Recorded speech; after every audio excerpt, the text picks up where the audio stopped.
Mit navn er Kenny, og nu skal vi ordne knorhanen. Knorhanen er en dansk fisk. Det er det blev betragtet som noget af det bedste spise før i tiden, inden man begyndte at importere fra udlandet. Knorhanen skal i filet. Heroppe i gællerne, der kan den godt stikke.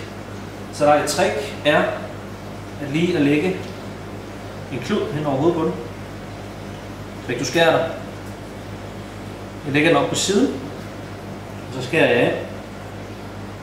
Helt op, lige bag ved gællerne. Ned til ryggen. Så vender jeg min kniv op, så den går vandret. Så trækker jeg den ned oven på benet. Så gør det samme på den anden side.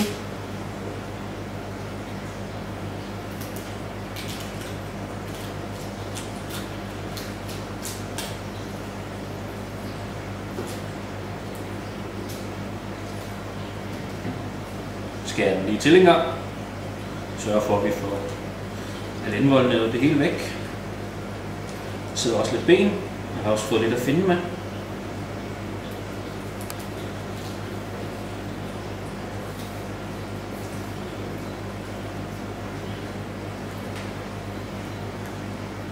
Det samme på den anden side.